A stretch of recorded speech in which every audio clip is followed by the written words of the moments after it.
Hey guys, what's going on? My name is Gordon Maston and welcome to my Raw review from September the 5th, 2016. Now tonight's show, wait for it, wasn't that good. Tonight's episode of Raw was not very good at all. When you really think about it, like the beginning was hot, the middle, the middle leading toward the last hour was not. And then the last hour up until Zayn and Owens, the beautiful, amazingly great wrestlers they are, save the day. Kevin Owens and Sami Zayn, thank you, because I don't know if the main event was anything else if I would have been able to stick around. It's like Raw is preparing us for, well, Monday Night Football is right around the corner. Go on over next Monday. We're not really giving you a reason to. Well, they are giving us a reason to come back, I guess. But fuck it. Let's get into the show. But before we do that, I'm gonna tell you. I'm gonna tell you. I want you to talk to me because I am a lonely person during Raw. No, I'm not. I'm kind of lying. But I am a person who I'm kind of like a community, and I've gotten a lot of people liking, retweeting. At least tonight, it was just liking and retweeting. Come and talk to me, people. Come and talk to me. What I want you to do is come and talk to me on Twitter. Because, as you're going to see in a couple of seconds, we are going to be on my Twitter page. Yeah, there's my beautiful red hair, even though it's not there anymore. But it might be soon. I don't know. Some of the tweets I was making about Raw tonight. I was asking why did Nia kill Lisa Fox tonight. There's just a lot going on. How I feel when Titus and Darren come on my TV. I was not very happy about Raw tonight. I was in so much of a visceral mood. It wasn't like oh my god, dude. Okay. But where are we here? Okay, not that. We're gonna kill the screen. You guys seen what I was tweeting tonight, and that'll be about that. All right. So that's about that.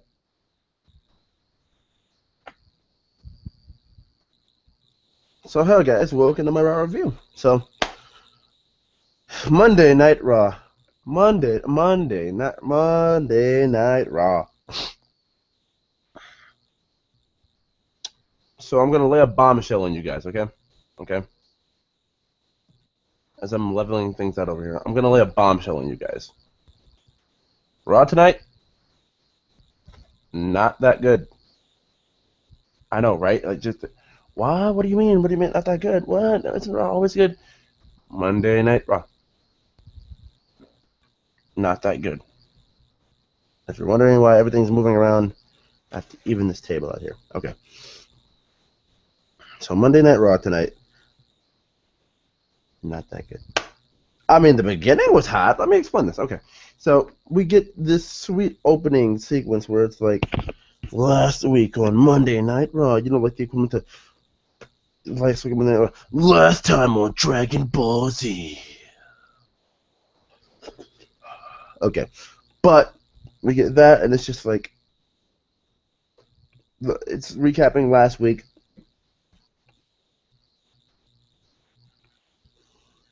And it led into something so great. It was making Stephanie, and you didn't really know where Stephanie was. Like, is she on Triple H's side? Is she not? She didn't know what's going to happen. Was she not? Like, she got emotional, and it kind of gave her, like, babyface vibes. Like, I know I've been a bad person. Please believe me. But, I mean, hey. At the end of it, Stephanie kind of had a bit of a smile. Like, whether you know, like, she was happy to be believed or not, or whether it's, like, make you fucking fool. So, I don't know where we stand with that. It's interesting to know that they could, be leading us in the directions. Which way are we going to go? And, that's about that.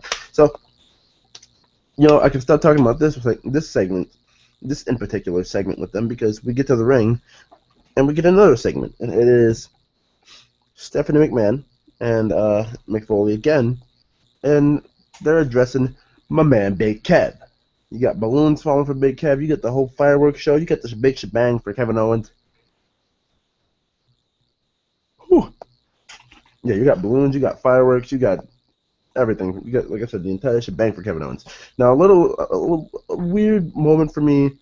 Like, I'm gonna say this kind of didn't feel genuine for me for Kevin Owens. It was like, you know, prize fighter Kevin Owens.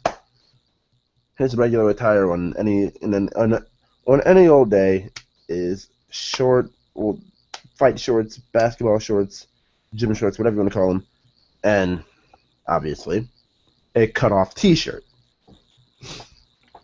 Well, no, Kevin Owens came out in a suit tonight. Like, it's just like that is not Big Kev. But you know what? He came out in a suit tonight, so I guess the only explanation is prize fighter has to dress right for the for the moments that are big deals. You know, like they dress up on special occasions. So, I mean, that's really what I could honestly only think of there. But hey, fuck it, man. WWE just wants to throw this at us. Hey, fuck it. So, Seth Rollins comes out, lays the fucking fire down on the microphone. Like me just talking about Rollins' great mic work at this point is preaching to the choir. I mean, this is just awesome, dude. Like, this was fucking awesome. And then this leads to him punching Kevin Owens in the face, and Kevin walking out, you know, and Seth's almost getting suspended by Stephanie. Stephanie, you're suspended. Seth, well, Mick was like, nah. No. You all types of good, Steph. You good? No, nope.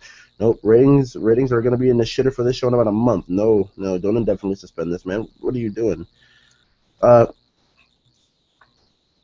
Mick tells her, I know this may be personal and blah blah blah, but no, just allow me to use my matchmaking power, and it's gonna be Rollins versus Owens at Clash of Champions. You know, Night of Champions, but they're calling it Clash of Champions, so it's not no longer every championship in WWE is on the line. That theme is gone. It's just Clash of the Champions.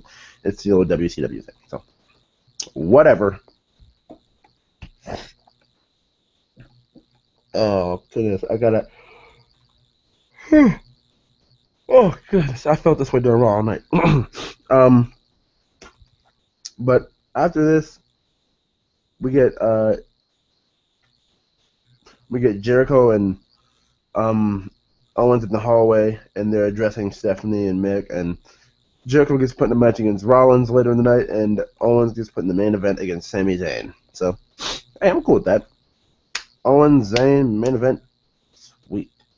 I like them with the extra effort to put. Okay, I'll get to that when I get to that. Because I was gonna say I like the way they made the extra effort to put Owens and Zayn in like a little backstage segment to get some fans going on with the match, because they know that these guys can handle. They know that these guys can handle a story.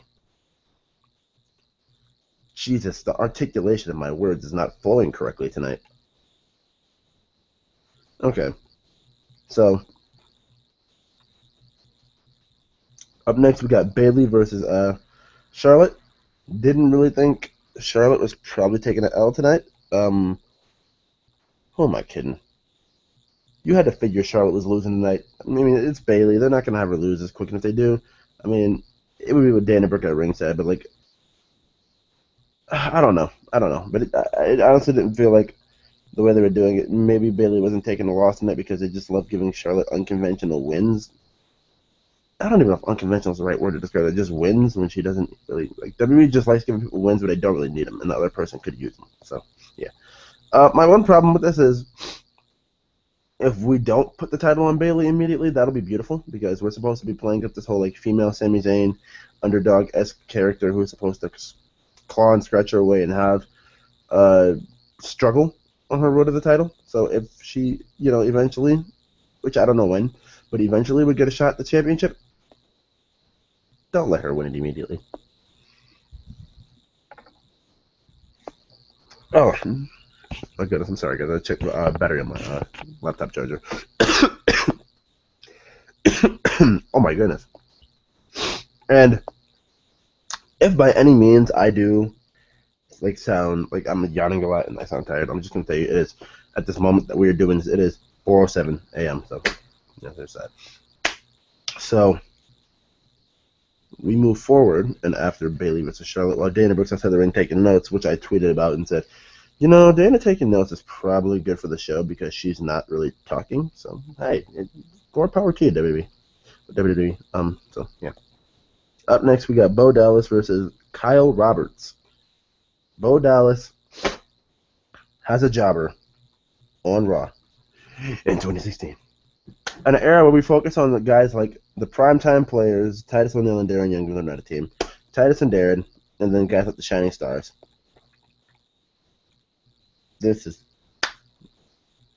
We're focusing on Bo Dallas. I have no problem with this.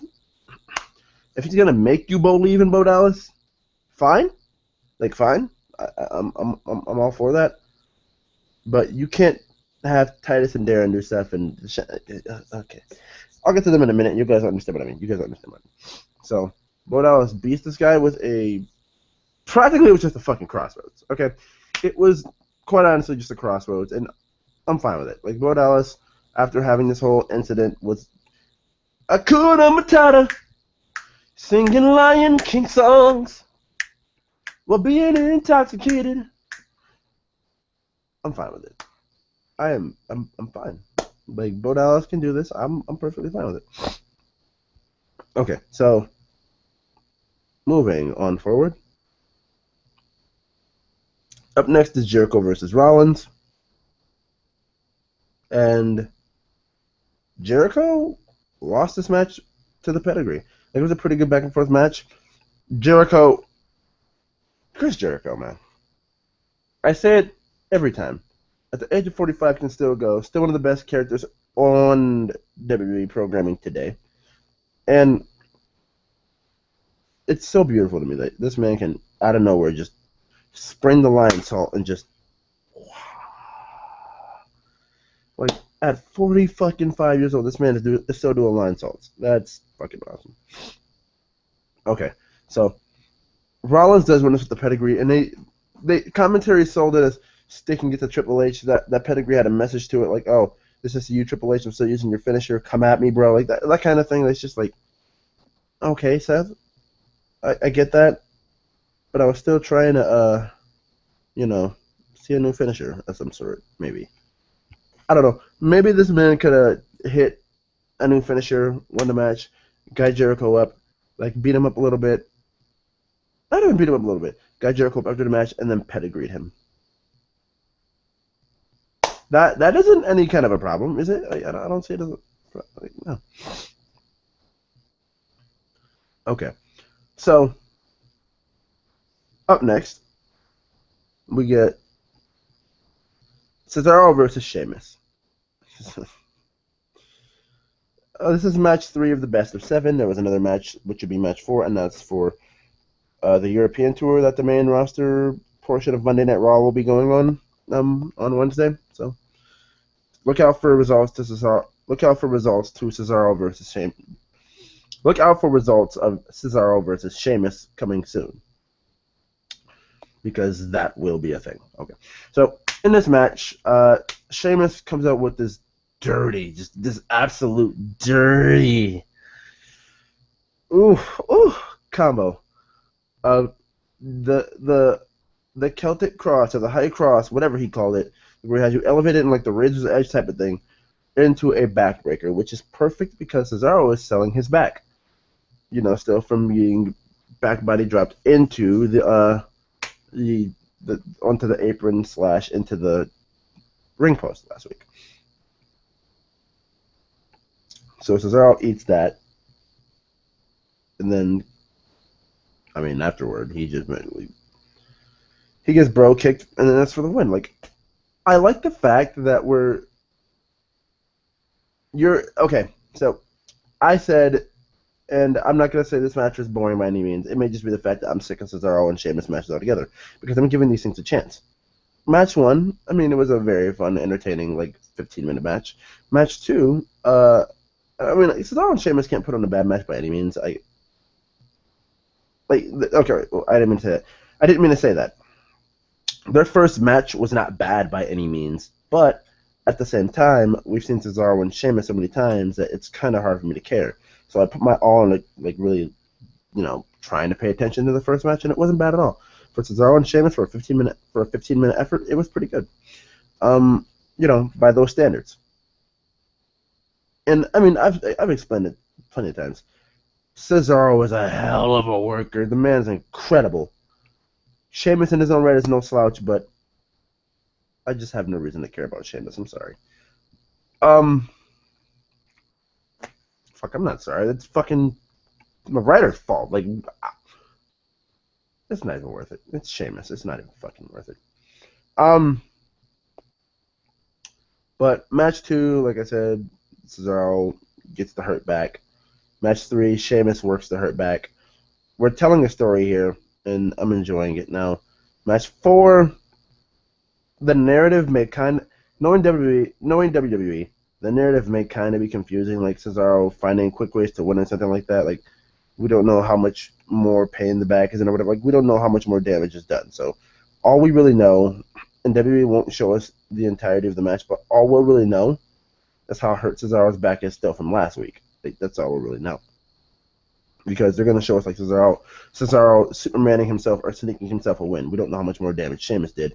So, fans can't be more sucked into like, oh man, when Cesaro's back going to give out? Like, whenever Sami Zayn does the Hula kicking out last week against Jinder Mahal. Or this week in general, like, oh, when is the ankle going to give out? Because we know Sami Zayn in kayfabe from the match with Rollins 3 weeks ago, which he's still fucking selling. But we'll get to that in a second. But we won't know what the extent of the back is at this point. Because the neutralizer takes a lot of deadlifting weight. A lot of Cesaro's moves are powerful and take a lot of deadlifting weight, or take a lot of launching from the lower body, which Cesaro's back is hurt from the lower body. Which, if you think psychology-wise, really affects Cesaro and most of his offensive arsenal. Except for the uppercuts. Even though, if you're doing an uppercut, most of your strength comes from flexing your back. But, like, certain back... It's weird. It's weird. But I don't know. That's just me and how I'm looking at the story of things. Because these matches are coming out different. I guess I'm saying the match would have to come out entertaining. And I guess if I'm talking about it to this extent and putting this much behind it, I guess it is entertaining to a sense, in a sense. But I don't know. It could just be me just sitting here thinking, how are they going to just, like, you got to make Cesaro's wins look, I'm not going to say incredible by any means, but you have to make them look like he's scratched and clawed for these wins, because he's in sports when you're 3 down in the best of 7 series and you come back, it's usually like this dramatic oh my god type of story, like where it's like this team just came back from 3 down, and won 4 straight. You gotta do that. You have to do that. So up next, we get the Cruiserweights, and they announce Akira Tozawa and Jack Gallagher coming to Raw, along with the guys who already have, like, Rich Swann, Cedric Alexander, and I think I can't remember, but I think TJ Perkins, and I just absolutely hope so. I really do. Okay, so up next...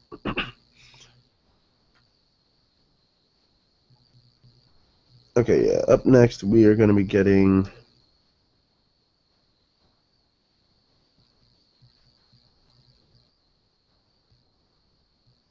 Dana Brooke and Charlotte backstage. This basically just leads to Charlotte smacking the shit out of Dana Brooke. Like, she just smacked the taste out of her mouth and just told her, you're a failure, I don't know how much I can put up with. And that was about that. So up next we get Enzo and Big Cass versus the Shining Stars, and I don't even fucking know. I must have just been in a good mood tonight. I don't know what it was, but I just...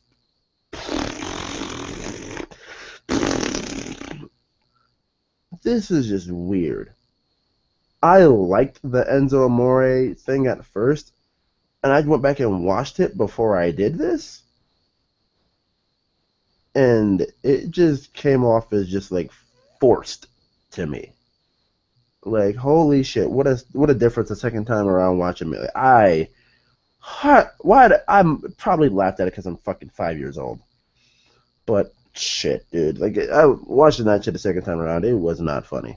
Like, it was just like the shit Enzo and Cash used to come up with was funny in their own way. Now this just feels like forced in a Vince McMahon-esque way. I don't feel like Enzo and like it just feels like because Enzo and Cash are redoing it. It's funny. It's funny. Enzo and Cass going to lose to the Shining Stars. Enzo gets rolled up by the tights, and why the fuck should I care? Enzo and Cass are going to get this win back, or they're not going to capitalize on the Shining Stars doing anything because the Shining Stars don't fucking matter. I am sorry to anybody who likes the Shining Stars and think these guys have talent. These guys may have talent, but the WWE will insist on doing nothing with them. Little to nothing with them. And I'm sorry if it sounds like I'm coming off salty and bitter, but the WWE is going to do nothing, literally nothing with the Shining Stars. Not saying this one was, I am saying this one was pointless. Give me the point. Tell me the point. What was the point? Oh my god. I don't, like, everything and this is the problem for me. Enzo and Cass's in-ring thing, it was funny at first, then it was like, I just watch it again. It didn't. The first few times Enzo and Cass did this on Raw, it felt like Enzo and Cass. Now it's just feeling fucking forced. Even if it is them coming up with their own thing, it's just like you guys are being forced to come up with stuff on a week-to-week basis of television. Like, come on, man. Just you can't. I don't know. They weren't on TV if we go to NXT, and if they were on TV, like on back-to-back weeks on NXT, they had time to think about the stuff they were doing because, I mean, honestly, they're Enzo and Cass, and they had like, no, because me saying that just contradicts myself. Honestly, Enzo and Cass, they had time. They had because they do 3 tapings per NXT TV, so they had 3 weeks in between everything to think about new stuff. So, just putting it out there. Okay. So, with that being said, we move on.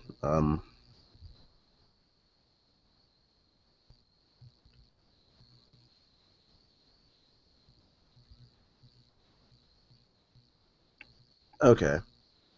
And this is where the show hits the drizzling fucking shits.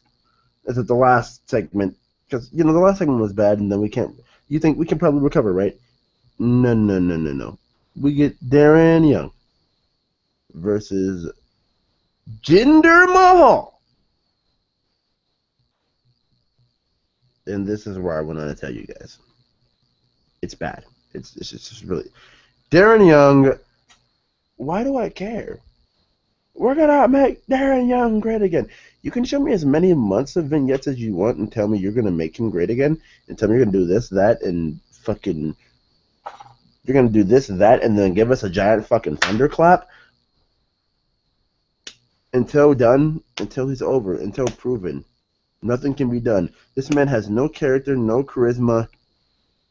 He just has Bob Backlund, who is more entertaining than him. And I feel as if Bob Backlund were to be in this feud with Titus O'Neil, it would probably be better. Because Bob has proved in these little spurts of things that he's done, that have kind of outshined Darren, that he's more entertaining than Darren Young. And it's bad if a 67-year-old man who's not even really an active member of the roster anymore is more enter-fucking-taining than you. Because why?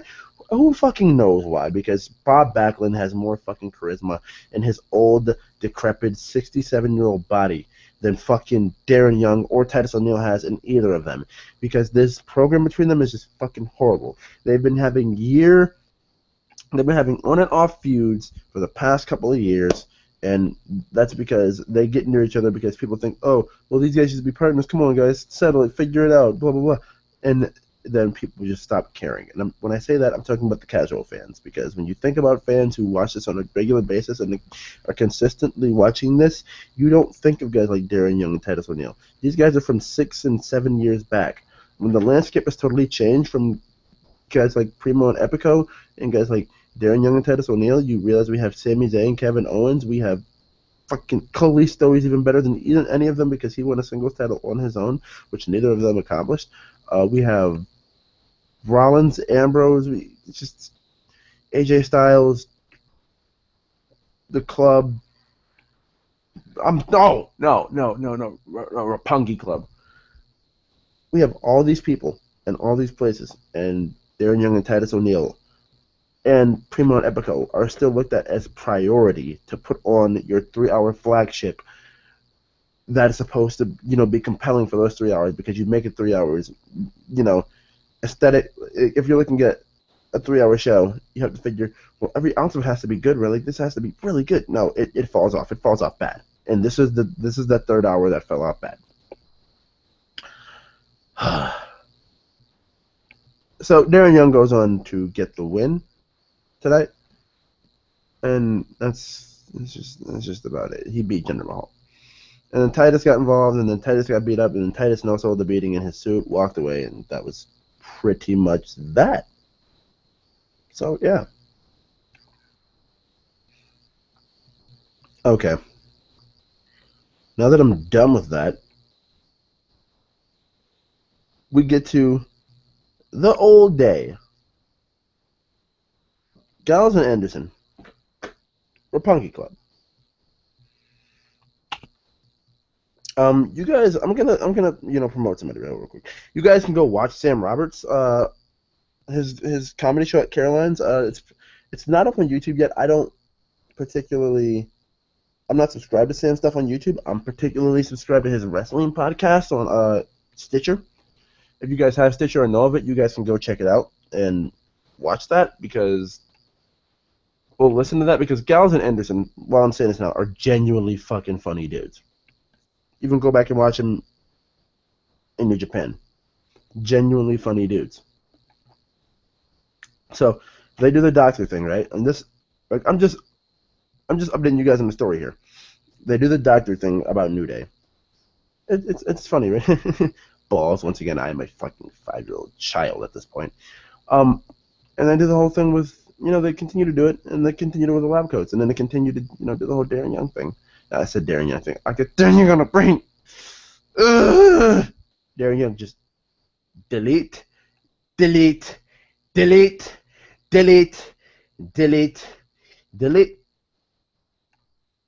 Anyways, they do the whole thing with New Day, and then they're still doing the thing with New Day, and then they just turn into retirement guys, and then they take this retirement thing way too far. And they said, you know what, New Day, this is what you'll look in the future, old day. So they bring out the old day, and it's literally a slowed down version. I'm not even going to bring this up. It's a slowed down version of New Day's theme song. That's about it. They bring them in the ring. They start making jokes. New Day comes out. They start making jokes back. They just say, let's go beat up the bald guys. And then beat up the older guys. And the older guys take bumps. Well, I guess these are guys selling as older. I don't even know. I don't really even care. This segment has to be, of all time, top 10, if not top 15, and worst of all time Monday Night Raw segments, next to Moolah giving birth to a fucking hand. I said Moolah giving birth. Mae Young giving birth to a fucking hand. I said Moolah because I have something to say when it comes to that Sasha thing.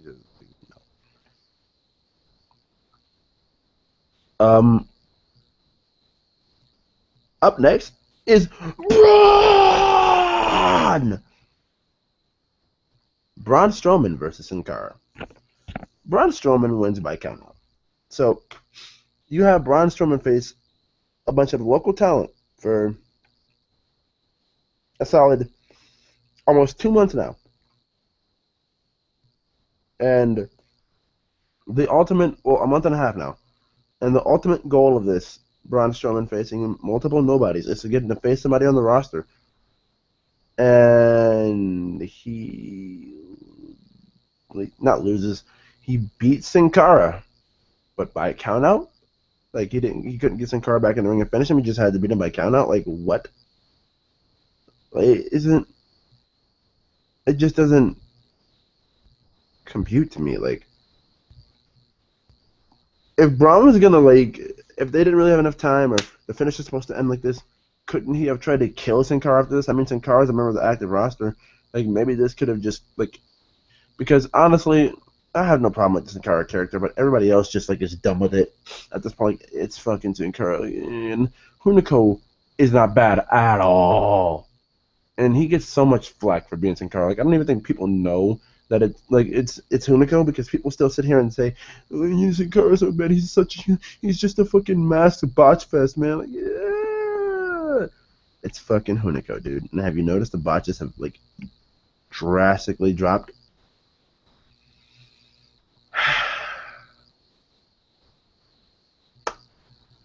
Fucking well. With that being said, we move on. We just move on here. With that being said, and we just move on. No, I'm sorry. I can't. Braun, like I said, he should have just destroyed Sin Cara after this. Whether he would have won, or it would have been a non-contest, or it would have been a draw. Destroyed Sin Cara. Sin Cara gets a new character, and Hunico is somebody else. I don't know. Just bring in some other fucking... I don't even know. Don't even make his name Hunico anymore, because I don't even know how many people are going to remember Hunico. Just give him a haircut, do something with him, put him in tights. Make him like... I don't fucking know. You can do something with this guy. Something. You're a creative team for a reason. Do something. Or just let him go and send him to Lucha Underground and send him on his way. Or AAA. So I don't fucking know, dude. And I just don't care at this point. Braun wins by count out. So up next, I'm pretty sure it's Nia Jax versus Alicia Fox's friend.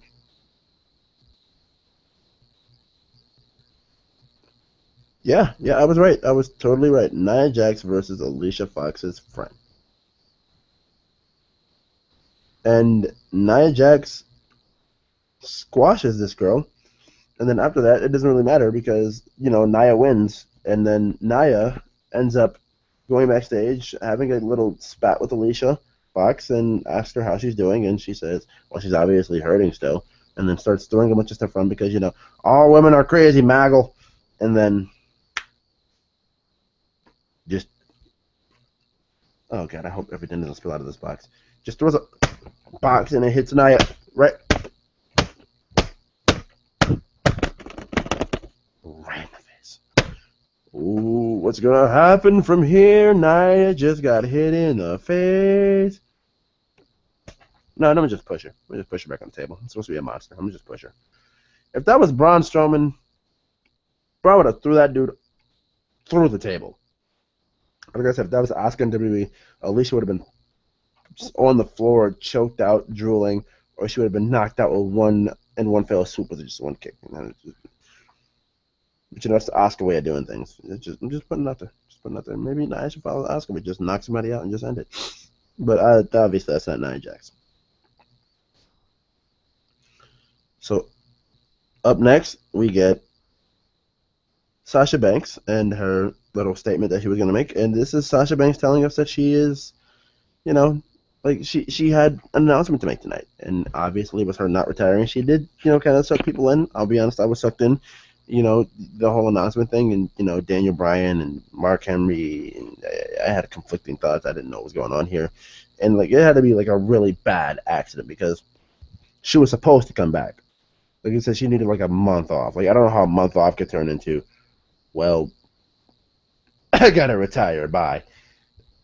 I just don't know how that's fucking capable. I don't get it. So there was a disconnect here somewhere, and fuck, no one knows. But at the same time, hey, Sasha's not retiring. She more or less pulled a Mark Henry, just the drama nowhere near where it was. But yet, in this promo, she brings up picking up bottles and cans to collect money to eventually get to a WWE show. Appreciate the little shoot there from Sasha, telling us a real story. But then again, it came down to, her mentioning the Fabulous Moolah. And I'm not going to tell the full story because I don't have that time, and this is not the platform for that, and I don't really want to make this review longer than it should be. But I'm just going to say Fabulous Moolah was the fucking dickhead of the wrestling business. She should not be known as the greatest women's champion of all time. If you want to fucking take out Chris Benoit's records of anything that he's ever done in WWE, fucking cancel out Moolah's fucking 15-year reign as fucking champion, because the Fabulous Moolah was nothing but a goddamn scum artist. Like, she was pimping out women. If you didn't agree to work through her, she would fucking blacklist you and basically have you never be able to wrestle ever in the fucking country again. This woman was horrible. Like, if you just look up Fabulous Moolah pimping out women, the Fabulous Moolah controversial women's topic. Just ask, why is Fabulous Moolah hated? Just Google that. Hit up the internets and the interwebs and Google that, because Moolah is a fucking scam artist. Not even a scam. Like, there's more to it. I'm just not. It's not my place. Up next, we fucking thankfully get to the main event, and it is Kevin Owens versus Sami Zayn. Thank you. Fuck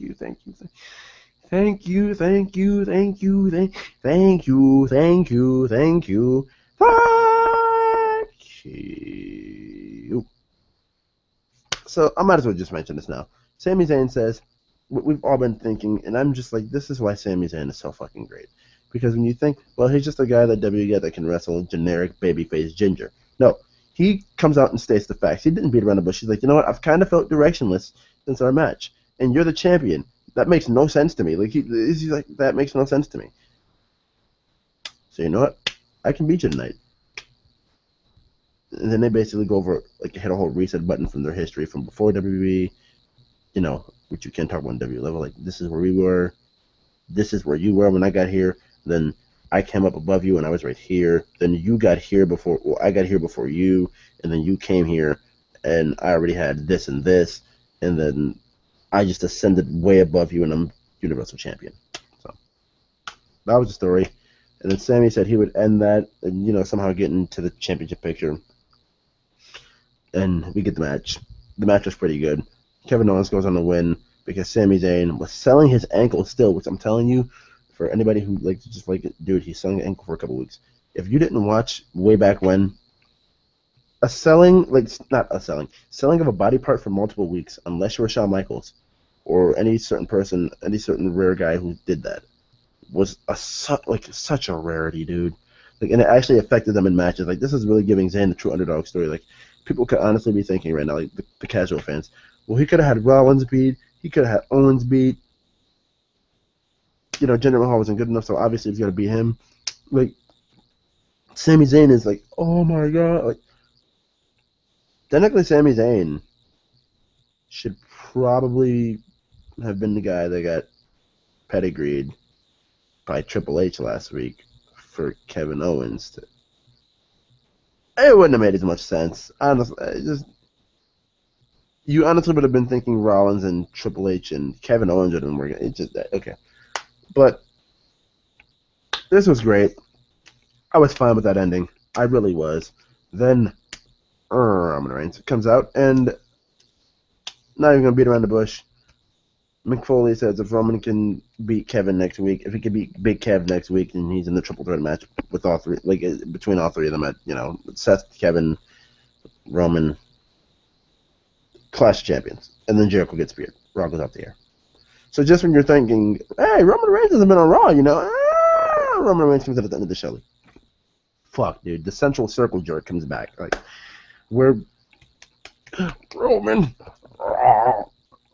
Like, it just leads back to the whole Vince McMahon gif of him just fucking coming in his pants and just in his trousers, whatever the fuck that is. I don't even know. But you know what? What do you guys think of this week's episode of Raw? Remember to tweet me, Fight Master and Fight. That last fight does not have it. Like this video if you already haven't, and if you feel inclined, subscribe if you're not subscribed for more of that WWE goodness on my channel. Thank you guys for watching, and I will see you guys next time. See ya!